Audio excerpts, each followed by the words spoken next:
Hello everyone, it's about time for another Pigeon Goose update. Today I'll be running over some changes to the assets as well as a feature of the camera system that I've been changing recently. Originally I had a number of free assets for houses and other buildings from itch.io, which they worked extremely well for placeholders, with some of them still holding up despite the change. But there was a few reasons why I wanted to change some of them. First of all, I wanted to be able to incorporate my own style, which included the colour palettes as well as the overall designs. Now don't get me wrong, I did change the colour palettes for the original assets, but changing the actual designs wasn't as easy. As you can see looking at them side by side, the differences aren't too noticeable with the houses, but the main changes were with the windows and the size, just so that they could fit better with my flooring tile sets that I've been making.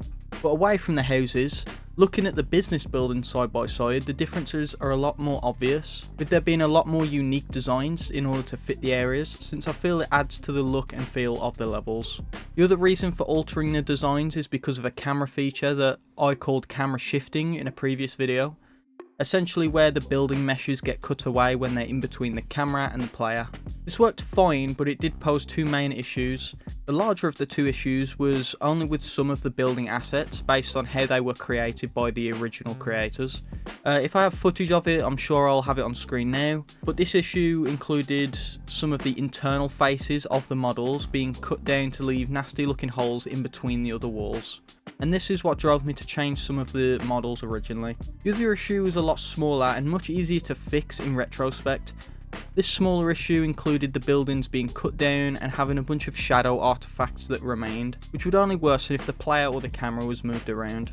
The thing that I needed to fix this was something called a shadow pass node in the material blueprint, which would simply put a shadow within the object and remove this artifacting. Whether for better or worse, not knowing this led me to change the camera shifting feature into an occlusion mask feature.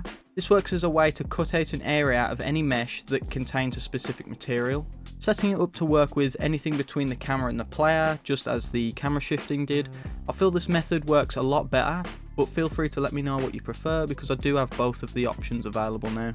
That being said, I made some modifications to the original tutorial that I used, which I'll link down below if anyone is interested, which allowed the effect to be switched on and off based on a line trace.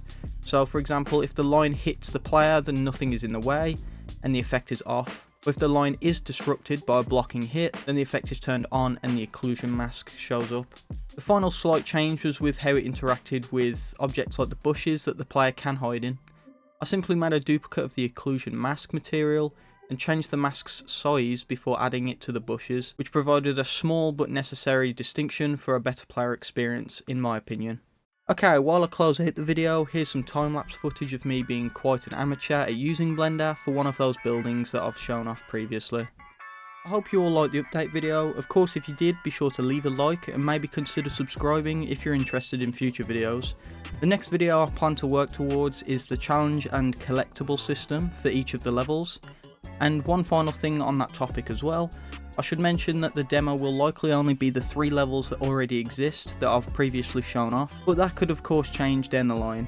I don't have a date planned for any sort of demo yet, and if you're a regular viewer I'm sure you realise why, and it's because I'm not exactly the most punctual with my uploads. So with all that being said, I hope you have a great day and I'll see you all in the next video.